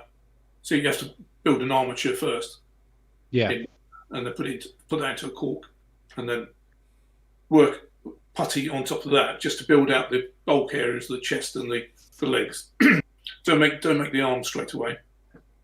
So you make the legs, work up the body, so any layers of clothing going over the top of the legs, and do the head once you finish the body. Drill holes into the top of the body and put in more wire and bend the arms into the position you want to, and then bulk them out again, allow that to dry, and then do the top layer of putty on top of that. Yeah. Weapons in as you go. Yeah. Just he says that. Yeah. You make it sound so blooming easy. You do. You make it sound like I do want to give it a go. Even I'm thinking I might have a go at that. That sounds easy. How difficult is it? You do. And what's going through my head? Do I know a dentist? Do I know a My dentist? wife works in a dentist. Oh, there you go. There you go. Well, there's your challenge, Martin. That's you sorted out. No way. Oh, God. But whatever you do, try and make the whole figure in one go. Wait for each layer to dry. Right. Okay. It gets messy. Give yourself enough time to start it. Then. Yeah. Yeah. Definitely. Yeah, definitely. If you don't, you just end up chasing a bit of putty around and around a bit of wire, so that the basic putty on the wire, the first thin layer that goes on, has to cure first before you start working on it. Okay. Yeah, that's cool to know that sort of thing, because like from the outside, like myself, I wouldn't have a clue where to start with that. But now you've said that, it gives me a little bit of hope to get some green stuff and give it a go. There's a career change for you, Ken. You can change from being telecoms to modelling. There you go. So I'm intrigued, because you were talking about all the other modelers and all the sculptors that you talk to on a regular basis. Is there a sort of club of you guys? Do you all sort of chat regularly, or you just meet up at conventions and odds and so on, or is it just people you've known for years? No, we do obviously meet up at conventions and things, but generally it's either around my house or Alan's house, playing war games. And Ali Morrison, who we've known for years, and Dave as well, both of them, and other design. I mean, occasionally we'll go out for a drinking session with ex-workshop sculptors or current workshop sculptors. Mm-hmm. So we do know a lot of sculptors by face and name and meeting them, but I suppose not on a. I don't know Paul Hicks that well, really. I met him at almost every convention that he's been to and we've been to. We've chatted very quickly, but other than that, no, I probably should get out more, really. Go to more pubs. Drink more beer, go to more pubs. It's always a good motto in life, I reckon. Yeah. It's the answer for everything. You're right. I'm intrigued though. So because it must be quite a small community, if you like, of sculptors. And I'm just wondering, if somebody was another 15-year-old kid like you starting out now, how, apart from just having a go at it, is there somewhere they can go and ask advice, or is it just a question of just trying out, doing whatever they can do? Well, I'm pretty sure Games Workshop do. Well, at least in Nottingham, the big main place, I think they have people you can go and ask how to sculpt, and there might be. Not necessarily the designers, but people who know how to make figures. Yeah. Who you can go through all the basics with you. And I don't know whether they do that actually in the shops as well, but they might do. I'm not sure. I haven't been in a shop for a long time. Yeah. I don't know. Otherwise, there must be online tutorials as well. YouTube. I'm sure YouTube. I mean, everything's on YouTube somewhere. So yeah. Yeah, some of it you don't really want to read, but has anyone actually asked you, like, personally, to teach them to sculpt? Yes, we kind of. We've had a couple of requests of people saying, "Can I come and work with you?" I think with the idea that then they do, because they do some sculpting, and they would just come and work for Perimeters and. We'd sell what they make with our kind of input into what they're making, but that's never really going to happen. It's called. Well, we can just about cope with what we're making, mold making and production and facilities and everything else. So the last thing we need is somebody else adding more to it. Adding more to it. Yeah. No, definitely. No. Right. Quite big production stuff at the moment. Yeah. Yeah. I can't remember what I was going to say now. But yes, we do people requests all the time for people asking how to make miniatures and so on. But I used to have a just written out so I could copy and paste it on the email. Because it's quite a long, process, yeah. Paragraph to actually go into. No, exactly. No, precisely, yeah. No, it's definitely one of those interesting. Without sculptors, we wouldn't have a hobby. So that's simple, isn't it? So you would using bits of cardboard and bits of paper and tokens. Yeah, definitely. Yeah. Like Peter Dennis's paper soldiers. Yeah. Have you seen them? Yes. They literally are paper soldiers, and you cut them out, and seem to be vaguely popular at the moment. Yeah, I guess it's. I thought three-dimensional. Yeah, it loses something for me with those sort of things, but I do love seeing ranks and ranks of, particularly metal figures on the tabletop. It's great. Yeah. Oh, he's still there. Oh, that's scary. I thought you as well. Jim, a couple more minutes. Doesn't go yet. Oh my goodness, we couldn't get rid of him. Now we can't ask that question that we were going to ask about him. Now there you go. Oh, damn it! Now I know what you need to know about Alan, don't you? Oh, good. So I've just realised I missed one of the very first questions we got in the chat, so I'm going to go back to that one. Tony Dillon said, we missed our meet-up in Kenilworth a few weeks ago. What game did you intend to put on? Wild geese. Colin Aston had asked me to put on a Prussian Egypt game, 1801. Right. That was the plan anyway. Before the world came to an end. Yeah, the world came to an end, sadly. I've got a couple of questions. Obviously, you asked it about the Austrian Napoleonic range.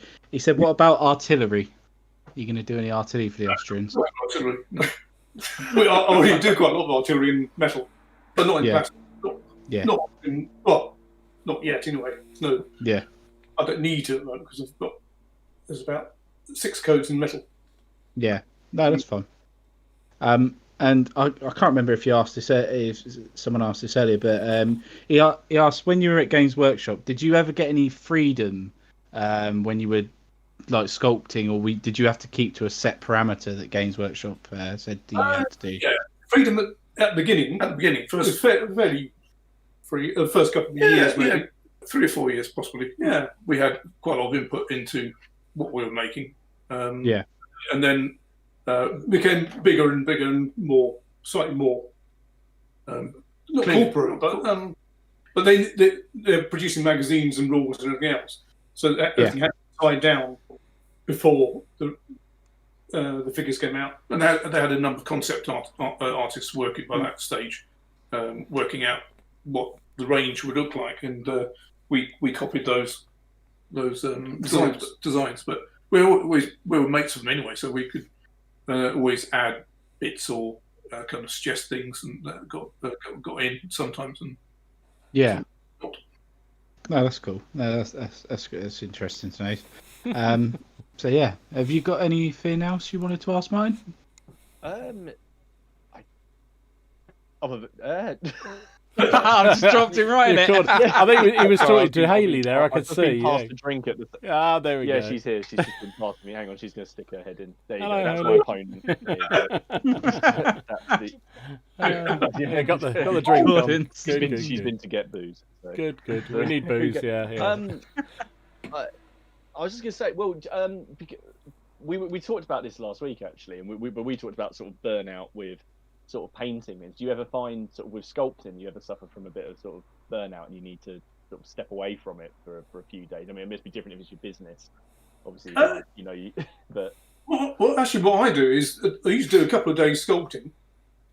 It could be as much as a week, and then do some painting. Or do sometimes we're asked to do photographs for Wongers magazines or books or something. So that's quite nice to break up sculpting. Yeah. So a bit of each. You wouldn't want sculpting just solidly 2 weeks on a trot and just on the same subject.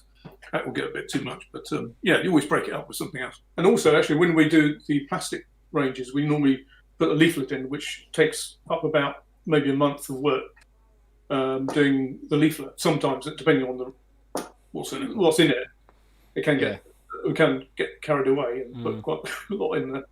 So it can take up quite a lot of time as well. It's good to break up sculpting time. That's it. I was really interested with the leaflet actually that came with the box set. You've got the banners are all in there as well with the flags, which you just cut out with the knife, and I thought that was a really nice extra touch. Because obviously you didn't have to do that, but yeah, it is. It just seems wrong not to, really. I mean, if you got standard bearers in there, standard bearers, you've got to have a standard as well. Yeah.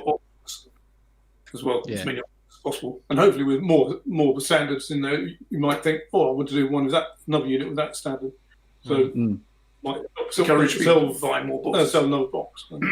Yeah. Yeah, precisely. exactly that. And it's nice as well because it give me ideas and stuff for what I'm gonna end up painting mine. What sort of standard do I like the look of? And then I do a bit of research into who that is and who's got that standard and things. And it's definitely helpful for someone who's new to that sort of period.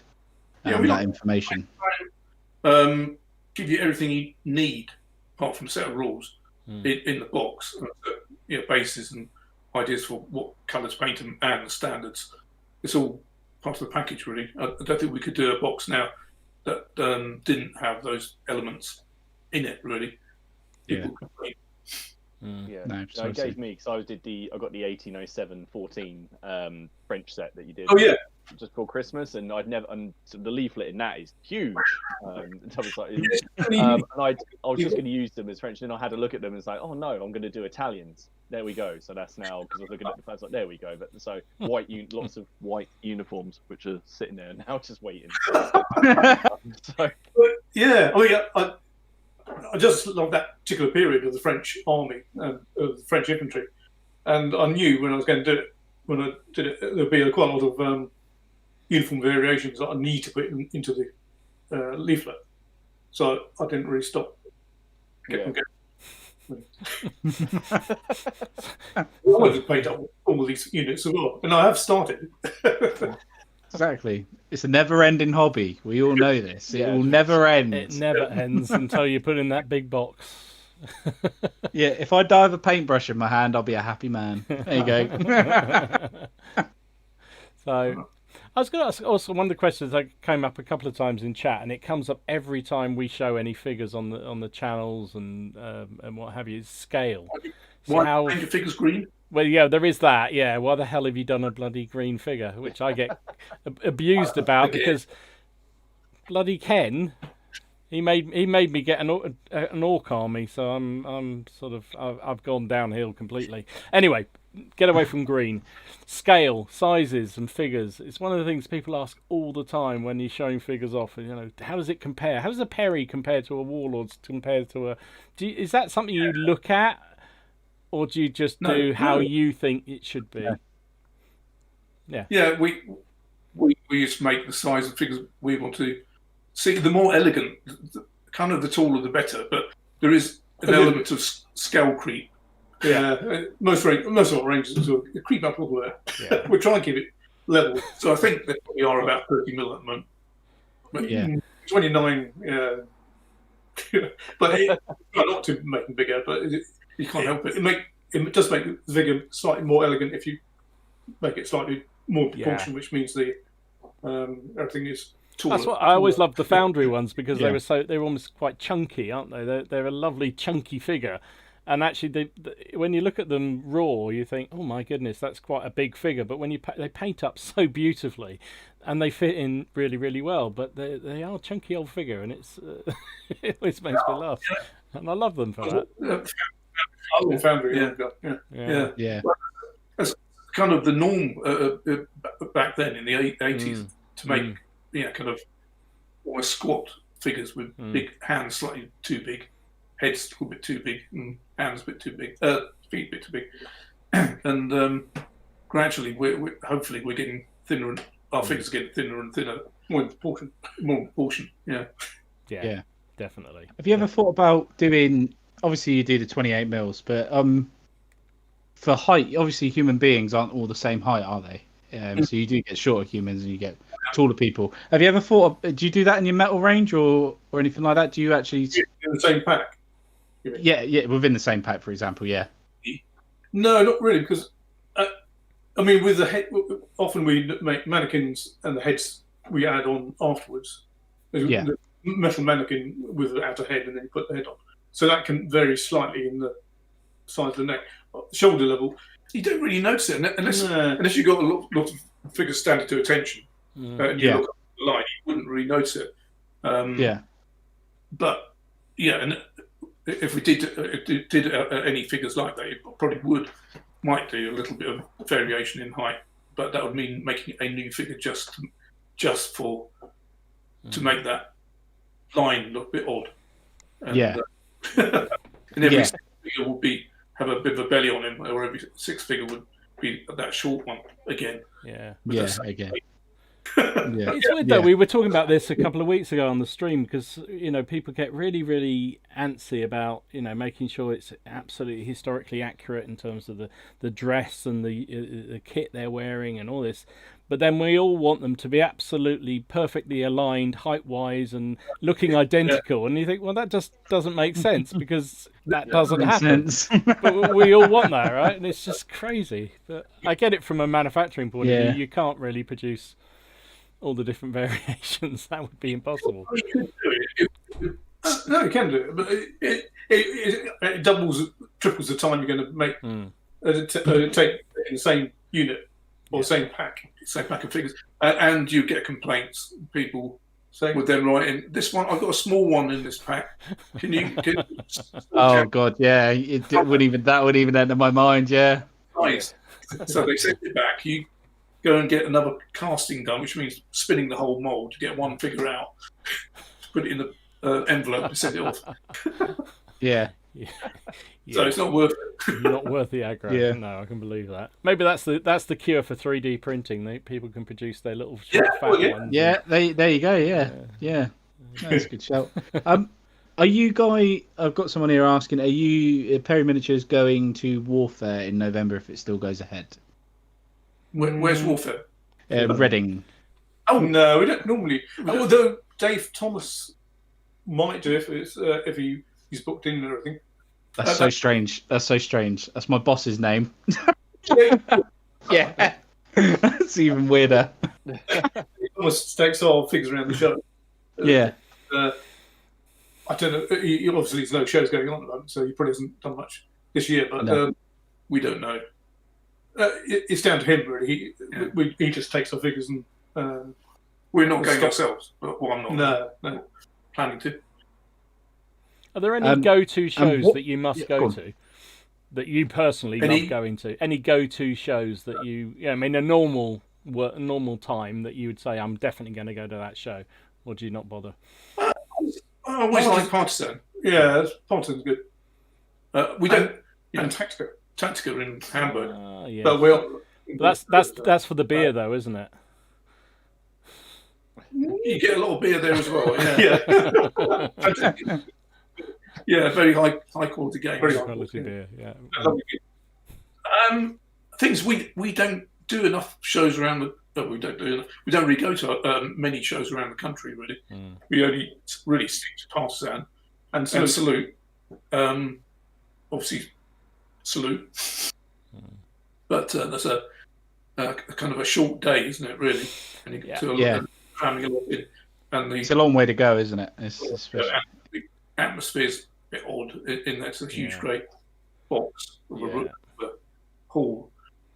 But we love it there. I mean, we always enjoy actually selling our figures behind the stand. That's only once a year, though. Wouldn't do any more than that. No, don't blame me. Someone's asked, do you have a specific paints that you like using? Specific range? Yeah, well, I normally use white. No. Dulux. No, Games Workshop paints I use mostly. Yes, I do. Yeah. Rayho sometimes. Not really. No, I do. Yeah. No, I mostly Workshop. It's just that Mints will get into town to get my paints. Yeah. Have you tried the new contrast paints? Yeah. They're really good for some things, and have to need quite a bit of work before you use them on something else. I mean, yeah, it's another tool basically in the. Precisely, yeah. People just paint straight over a white undercoat. No, You not can normally. but I suppose there are certain colours you can use like that. But Yeah, I mean, you can. I mean, horses are quite good. It's great on Great. horses. Do Yeah. sort Oh, of- they're amazing. and then doing a coat of contrast over top of that. That Yeah. really, Speeds Oh, the it does save process time, up a doesn't lot. it? Yeah, definitely. yeah. If you're doing masses, yeah. Yeah, precisely, yeah.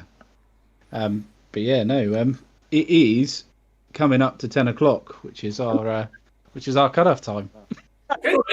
That's when the money runs out in the meter. Sorry. Yeah. It's been fabulous, guys. Appreciate Oh, it. look. Oh, there he is again. There he is. There he is, again. another sneak peek. So when are they going to be on sale? You said. So Yeah. when are those? When do you think they'll be on sale? when I finish them, and then when Terry finishes them, but there's a lot of other things in the way. Right. So Okay. Austrian hussars. yeah. Austrian Hussars hussars. after the Afghans next in plastic, Yeah. then the Austrian, and then we don't know. No, that's cool. So for all the latest info, you can head to your Facebook page and that's the thing that gets updated first. Right, yeah, that's probably the best place to Yeah. get updates. Yeah. Yeah, cool. No, that's wicked. But yeah, it's been absolutely amazing having you both on, and thank you very much for taking the time out to come on. You're welcome back anytime you want. Yeah, absolutely. Appreciate it. Thank you so much, guys, for your time tonight.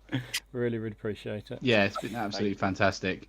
And we'll chink a beer with you at some point whenever we can actually get out and meet up. Yeah. Yeah. No, definitely. Welcome to come out for a game as well if you want. I'd love to. Yeah. Absolutely love to. I'm not going to say no to that. Absolutely love to. Get in Definitely. touch. Yeah, will do. That'd be brilliant. But yeah, Oh, but thank you very much, guys, for watching, and we will see you again very soon. And bye bye for now. bye-bye. Bye. Bye. Right, how do I turn off?